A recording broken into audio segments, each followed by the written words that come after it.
I said to people that have been here the last few days that when I was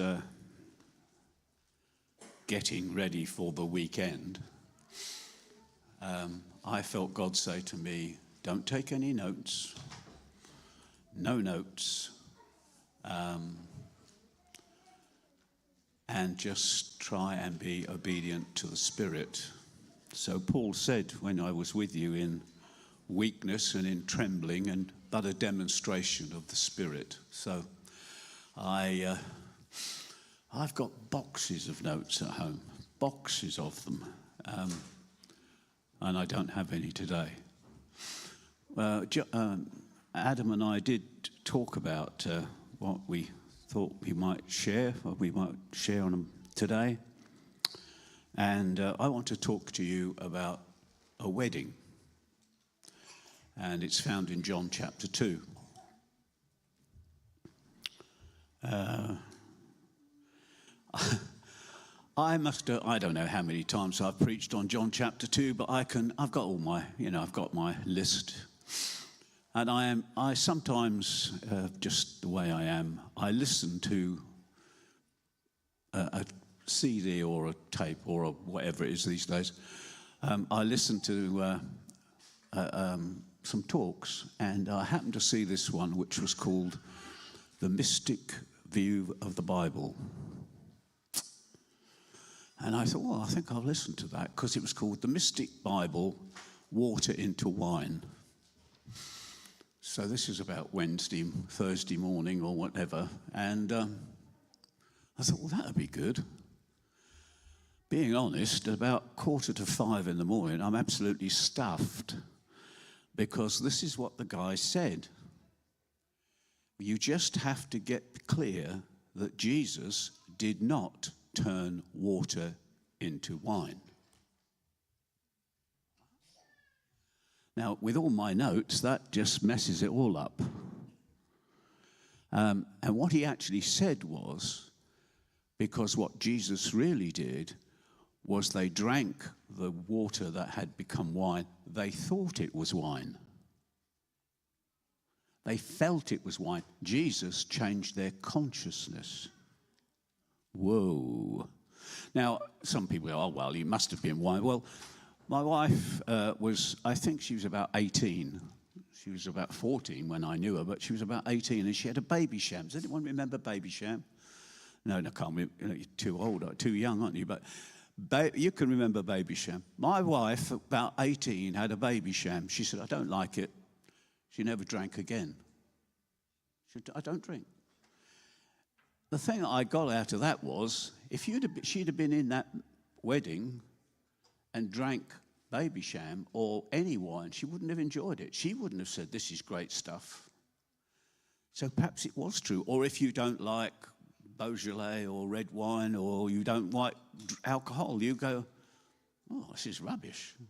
That wasn't the point of Jesus. The point of Jesus was, they all said, what, this is fantastic. This is incredible. So I'm on a roll now. So I've got that in my head, and now I can understand what Jesus was doing, because he's changing our minds. He's changing our awareness, is the good word, that he's changing our sense of what we're doing. So we come to John chapter 2, and we read two things. First of all, it says this, on the third day. Now, that should highlight something straight away. Third day is the day of resurrection. If you actually read the scriptures, it's not the third day, it's about the fifth day. But nevertheless, John, or whatever, how it's written, he says, on the third day. And the third day is a day of resurrection. And there was a wedding. A wedding in Cana of Galilee. A wedding, as you know, I don't know how many weddings I've done, is a joining. I think the first part of it is that we come together to join these together in holy matrimony. Does anyone know any lawful impediment why they should not be joined? And let them now speak, now or forever hold their peace. So I've done them, But a joining. So get this two things. Number one, This is a day of resurrection. See, the word that Adam used, I think, this morning, transition. It's an interesting word because the spiritual people use transition in the meaning of death. So you can't have a resurrection. Adam has already said that to one. You can't have a resurrection unless there's a death. And secondly, in that day of resurrection, there is a wedding in Cana of Galilee. Now, if you read it, it's quite interesting, really, because Jesus isn't the central figure. The mother is. And it says, when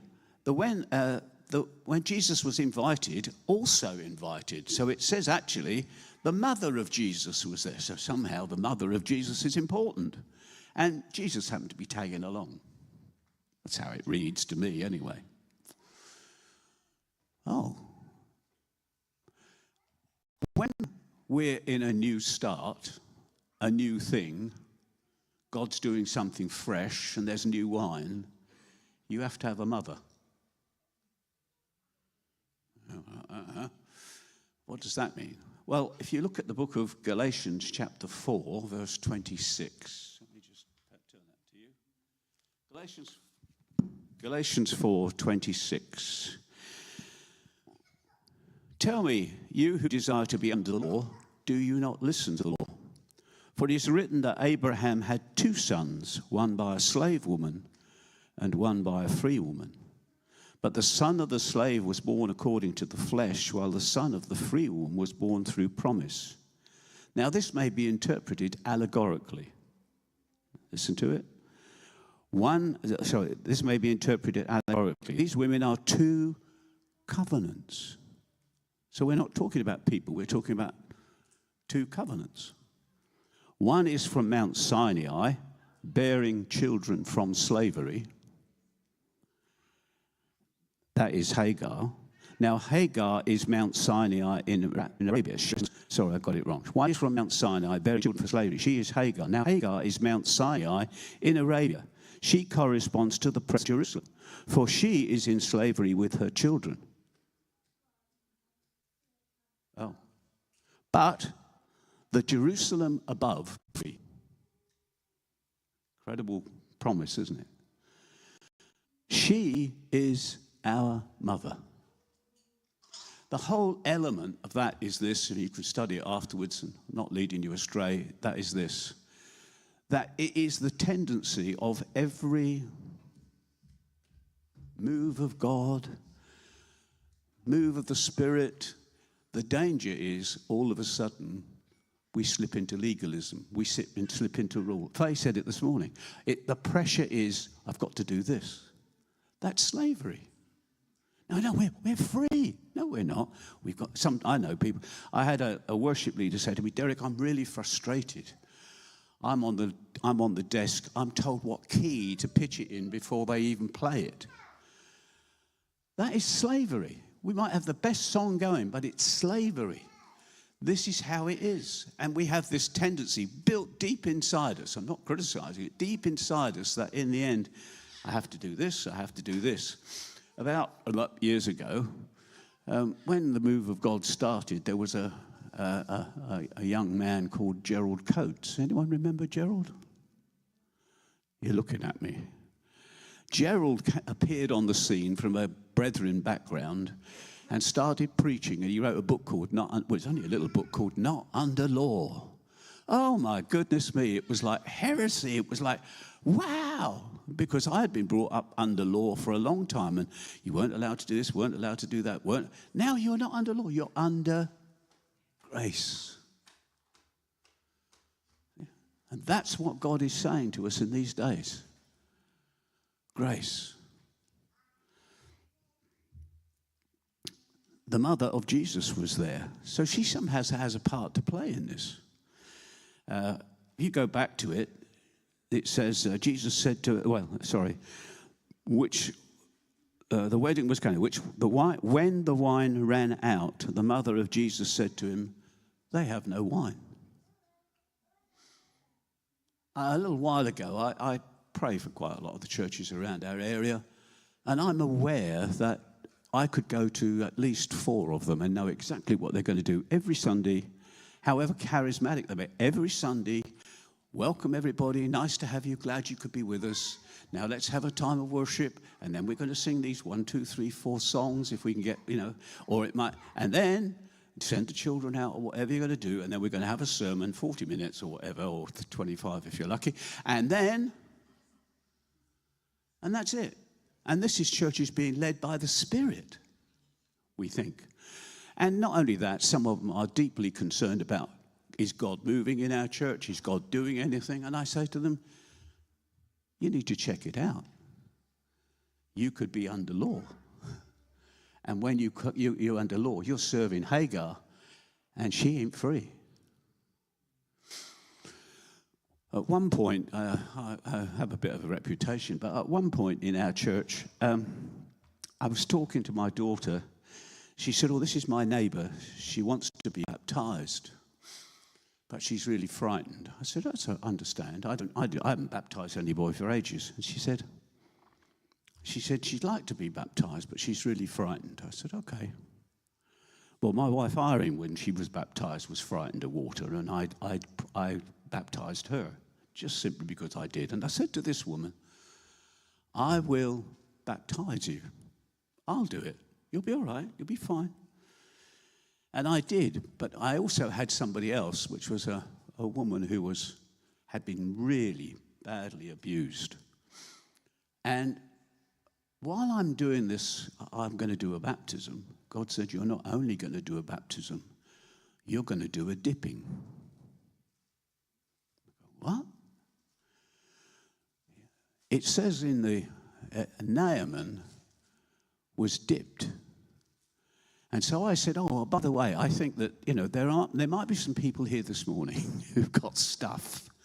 And in the end, I'm going to do a dipping. You might have already been baptized, but now we're going to do a dipping, and we're going to get rid of some of this stuff. Well, at the end of the day, I never had to go to the gym for months because I dipped 86 people. Literally. And I'm not kidding you, I promise you. We laid them out. And they'd go out in the Spirit, in the water. I also went to another friend's church in America, and he said, what are you doing? I said, I'm doing dippings. Not drippings, dippings. He said, my pastor, assistant pastor, he's got psoriasis all over his body. Will you do a dipping? Yeah, sure. I thought, my reputation, it'll be up on the television, it'll be everywhere. Derek's dipping, What I didn't realize in America is they don't have dippings. Like, have you got a baptism here? No, well, you haven't. But anyway, they have a sort of tank.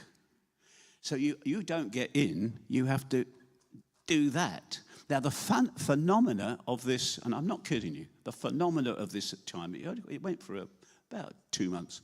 The phenomena was that on the second dipping, because I baptized them, I dipped them 7 times because it said he dipped him 7 times. I put him in the water, and they get slain in the Spirit on the second time. Guaranteed. So here I am in America on television, dipping this guy in a tank like this, like this. He's bigger than me. And I go like that. I think, oh my goodness me, he's going to get slain in the Spirit. And he was. And then I've got a dead weight. I have to pick this guy, and again, and again, and again, and again. And he was completely healed of psoriasis. All I'm trying to point out is that sometimes the Spirit does odd things.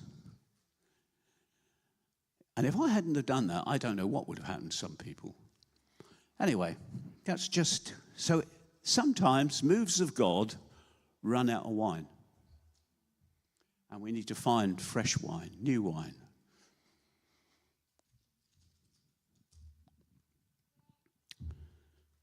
Jesus was also invited.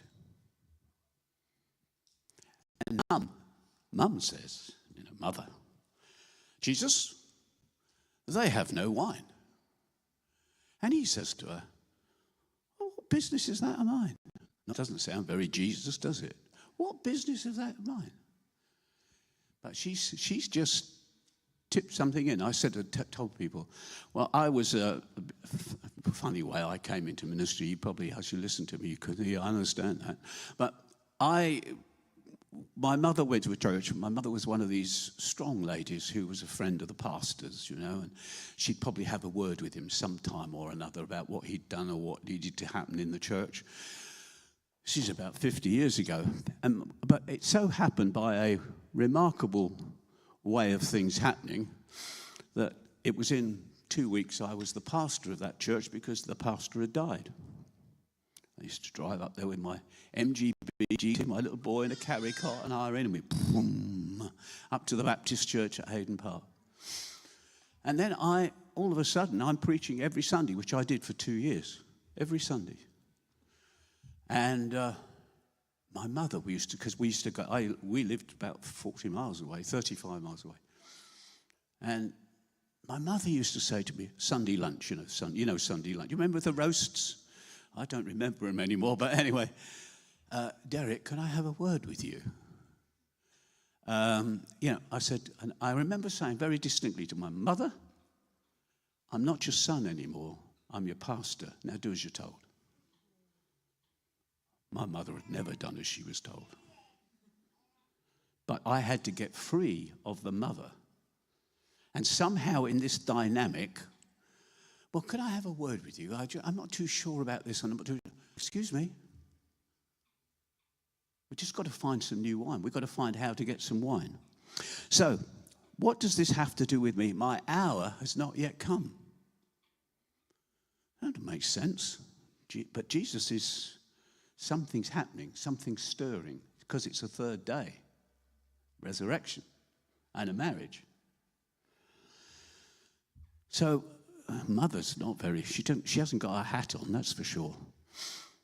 She's not very submissive. She says, do whatever he tells you. That's what he says. Do whatever he tells you. Well, Jesus is hooked then. Now, there were 6 stone water jars there for the rites of purification. If you read the Mirror translation, he says this: the move of the Spirit is now trapped in legalism. And it's very, very easy to get a stone water jar and think, this is for the rites of purification. This is how it is, You've got to do this, you've got to do that. It can be trapped. The work of God can be trapped in a stone water jar. And of course, in the end, Paul talks about us, and he says, you have this treasure in an earthen vessels, and earthen vessels can get trapped.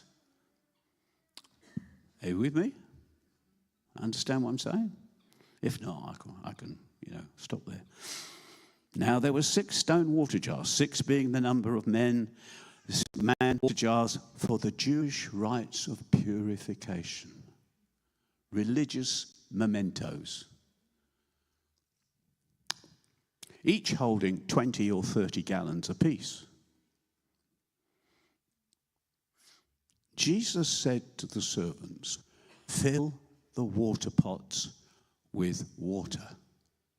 Each and every one of, we sang it this morning, each and every one of you, actually just in terms of normally, you're full of water as well.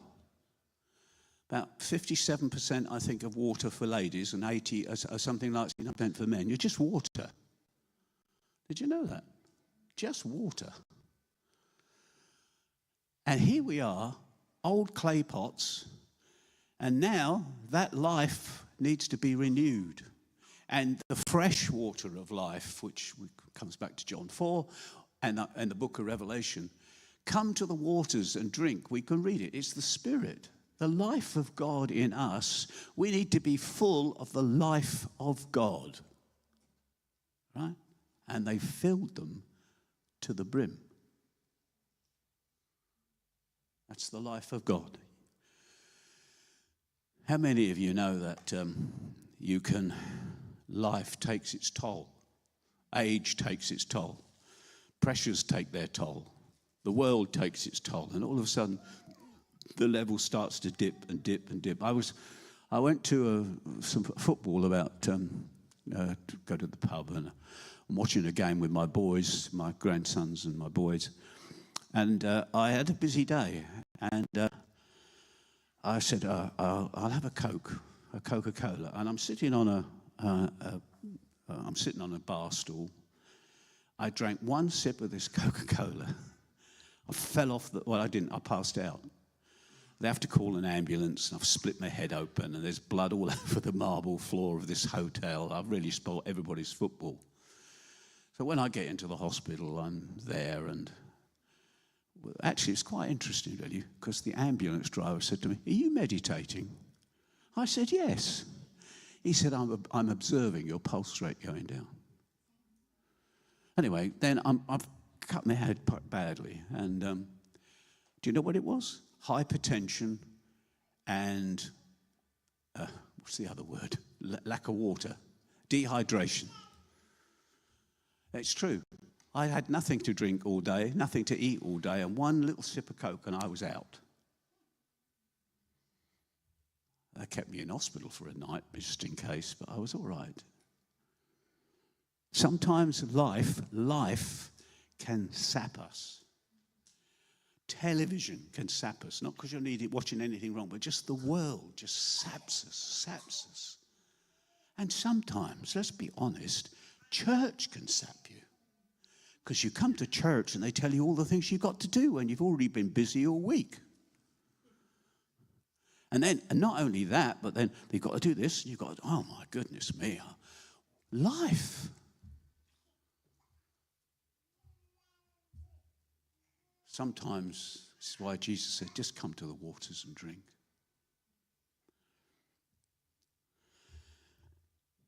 They filled them up to the brim.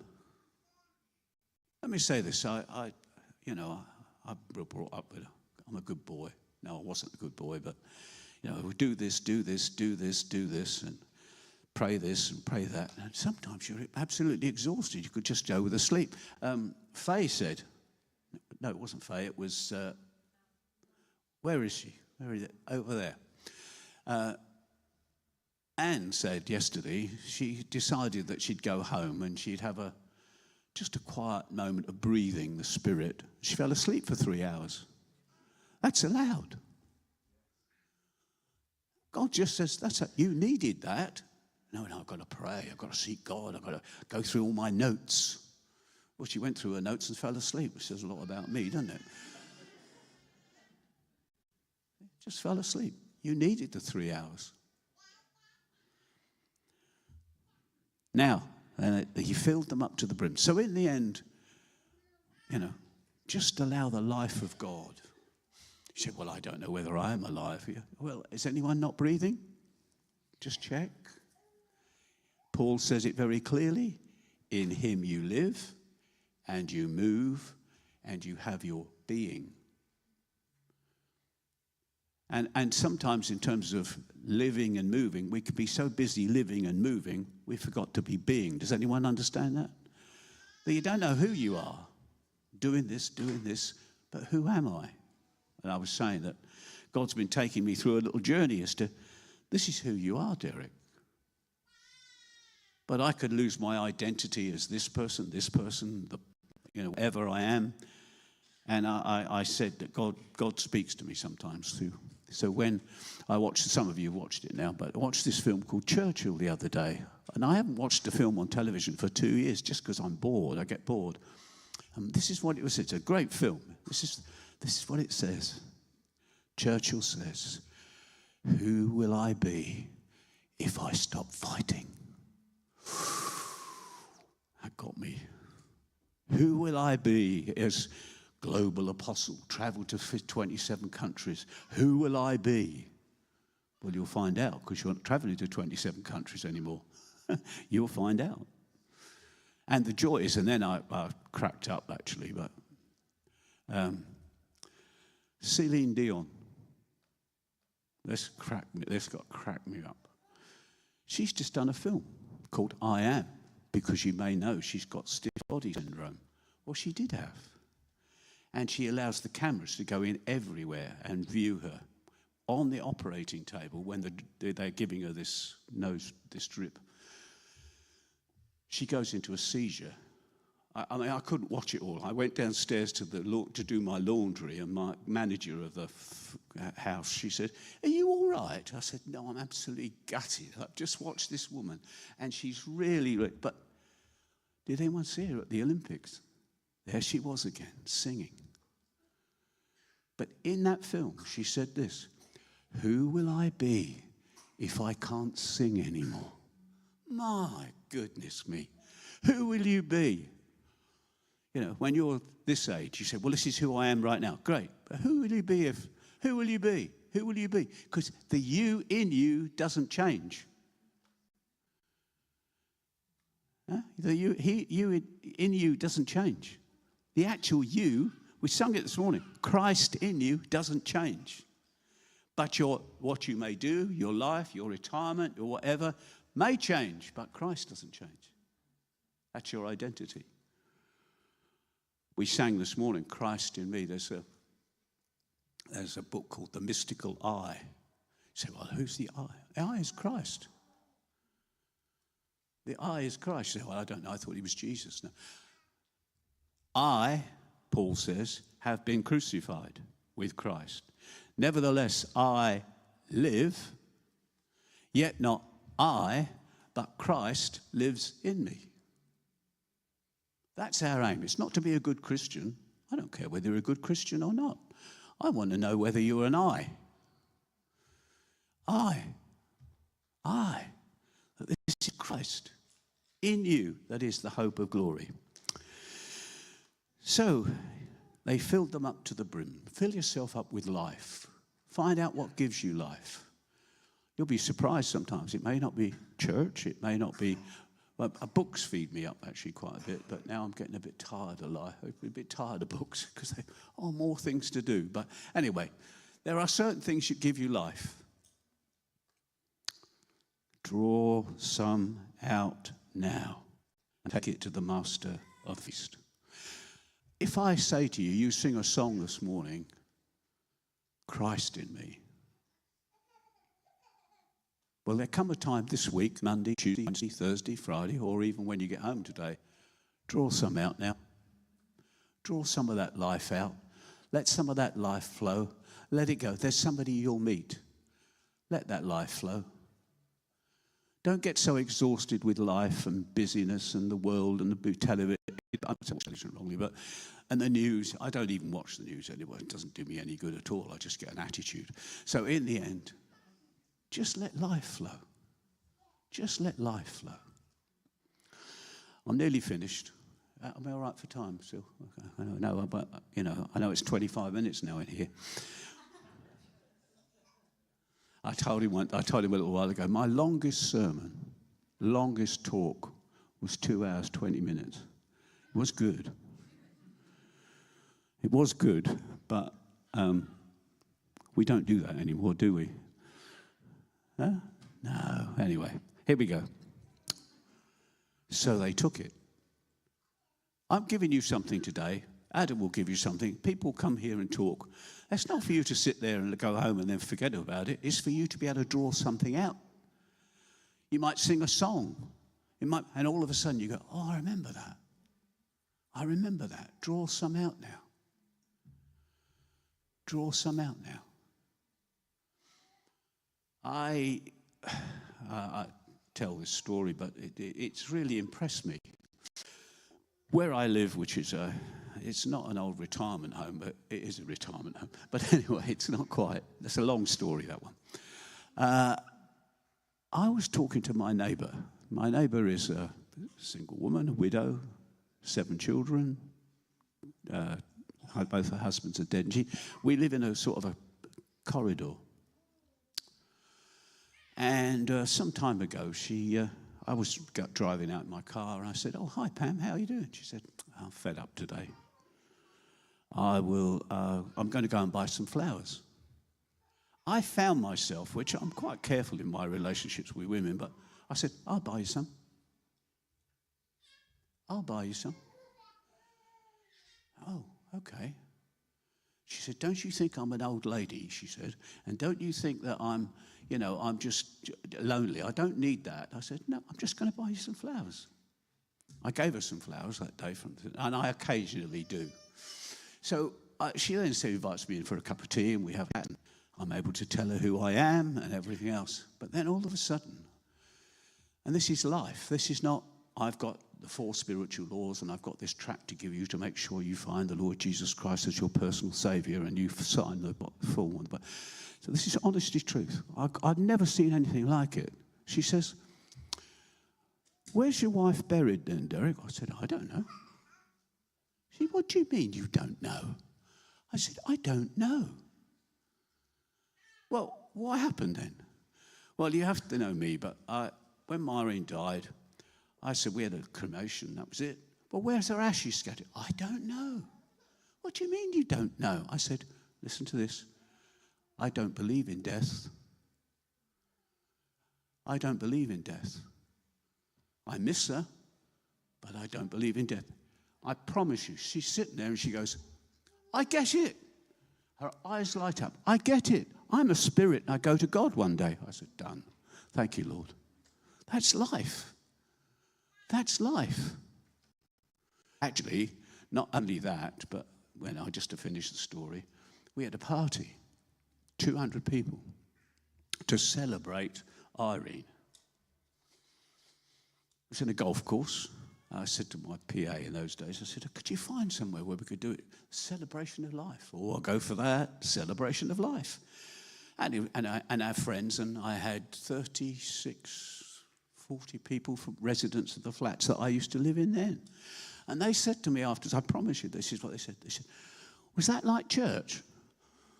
Well, I said, not really. Well, if it was, you should start one. I thought, hey, how about having parties every week? There we go. Anyway. Life. People are looking for life. That's what Jesus came to do. Now, I promise you I'll finish this now. But there was also not only a third day, but there was a wedding. A wedding. I've kind of into this. So Paul says in the book of Galatians, which is the one that we started on, perhaps I'll go to 2 Corinthians actually. Listen to these words.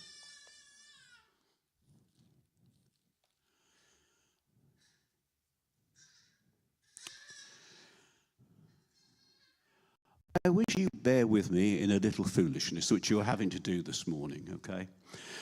Bear with me, for I feel a divine jealousy for you.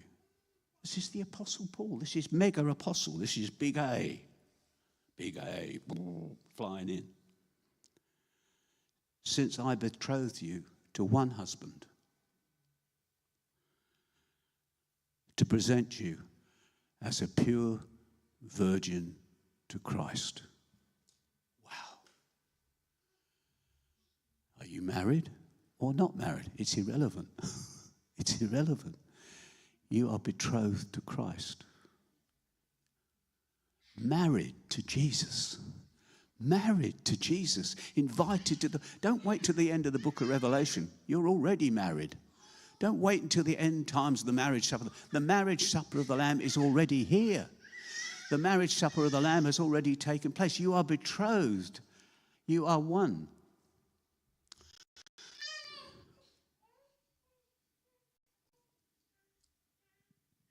Let me take you just very, very quickly. I won't go into it in detail. You can read it at home because some of it needs to be censored if you're on the thing. But listen to these words.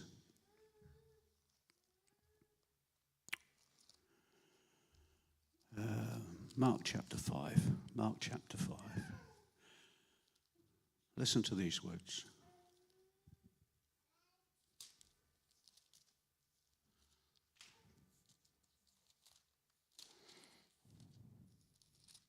Oh, this is so good. I'm enjoying this.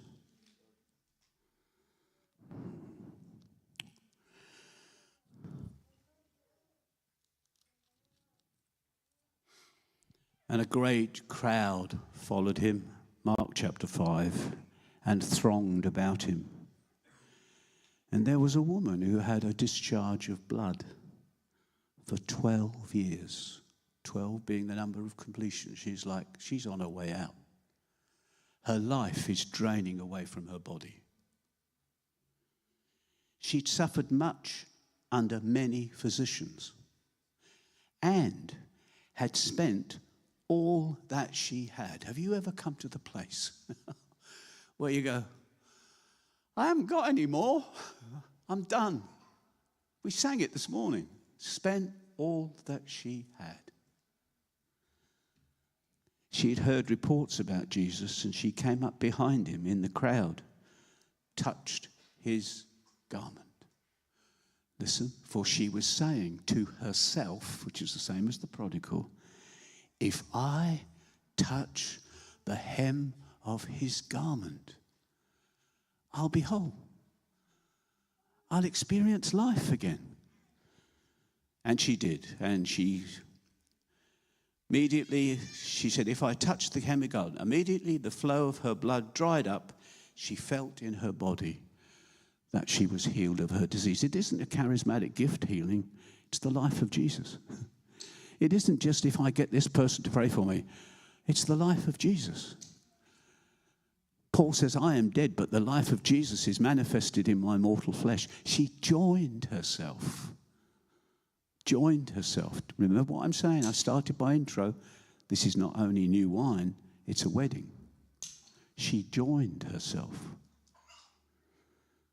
to him. She attached herself to him with all the implications of that. She was a woman and she was impure and all of those things. She pushes through and she touches the hem of his garment.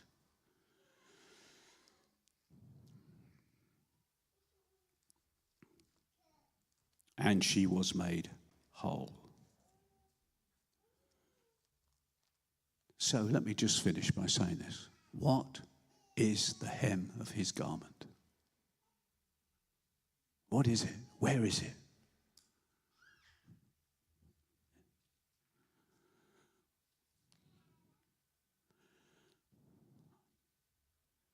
One Thessalonians, chapter 5. Now, we were doing this yesterday. Now, may the God of peace himself sanctify you completely. And may your whole spirit and soul and body be kept blameless at the coming of our Lord Jesus Christ. He who calls you is faithful, and he will do it.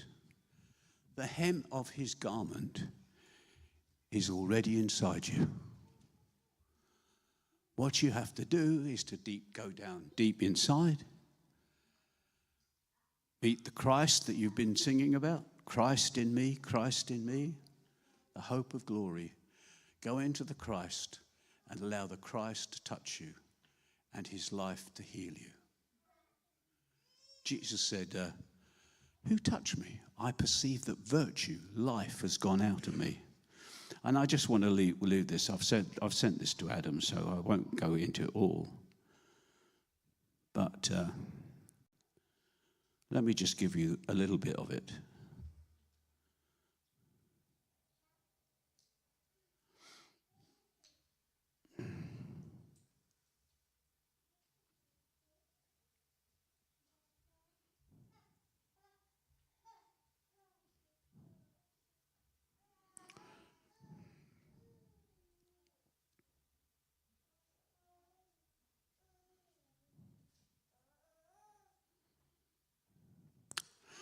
Do you remember I was saying she was talking to herself? Do you remember the prodigal? He was saying to himself, if I get back to my father's house, it's all gonna be all right. Listen to this. Today we begin with Thomas Merton's classic description of the true self as written following his conversion. Don't worry about it. Don't worry about all that. At the center of our being is a point of nothingness. What did I talk about last night? At the center of our being, which is a point of nothing, which is untouched by sin, untouched by sin and by illusion, a point of pure truth, a point which sparks a point of pure truth, a point or spark which belongs entirely to God. Entirely. I'm aware, I'm not going to go into it, but I'm aware that we may sit here thinking, but you don't know my life. I want to tell you, whatever has happened to your life, whatever circumstances, whatever situation has happened, whatever damage, whatever divorce, whatever it has happened to you, there is a spark inside you which has never changed. Never changed. Never changed. That is the I am we sing about. Before, that was the I am that Jesus ministered out of. Before Abraham was, I am. They go, you're not even 50. And you're talking about 1,500 years ago. I am. You can do what you like to me, but I am. Oh, and by the way, I am the resurrection of life. There's a new life coming. And there are some people trapped in circumstances and situations in their life and abuse and whatever it may be. Things that have gone on in your life, and you go, oh, I don't need this. That point inside of you has never changed. That is the wonder of it. It's a spark, a divine spark. This is not heresy. The mystics used to talk about this divine spark, which belongs entirely to God. Every one of you. Every one of you. There's a divine spark, something that has been untouched. And it's the I am. And all you have to do is to touch the hem of that garment. Just join yourself, get married to it, and you'll find yourself whole. Here endeth the first lesson. Yea, verily, saith the Lord to thee this day. That makes sense to you? You see, if I was to say to you, we sang it this morning, but if I was to say to you, who are you? Who are you? Naomi. And who's Naomi?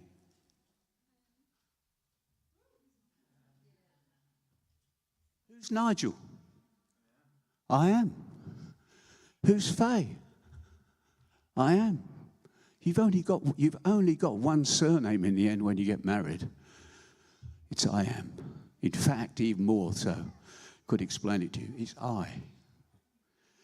All over the world, one common language. I. I. No matter whether it's Hindu, Swahili, whatever. I. And that is God. And God is in you. And he will heal and he will do everything that the Christ used to do.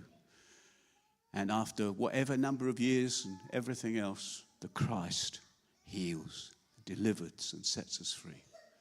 Because I've betrothed you as to one virgin, as I betrothed you as a virgin to Christ. Right. Keswick Convention, if you want good old evangelical days, Keswick Convention, Christ in you, the hope of glory. We sang it this morning. That's it. Okay. If you want to read a story about being joined, she joined herself to him. To be bold, she said, she had intercourse with Jesus. She joined herself to him. He who joins himself to the Lord is one spirit with him. He who joins himself to a prostitute is one body with her. The marriage is not in the end whether you're divorced, separated, not married, single. It's not that. The marriage is this. I am married to Christ, and Christ in you is the hope of glory.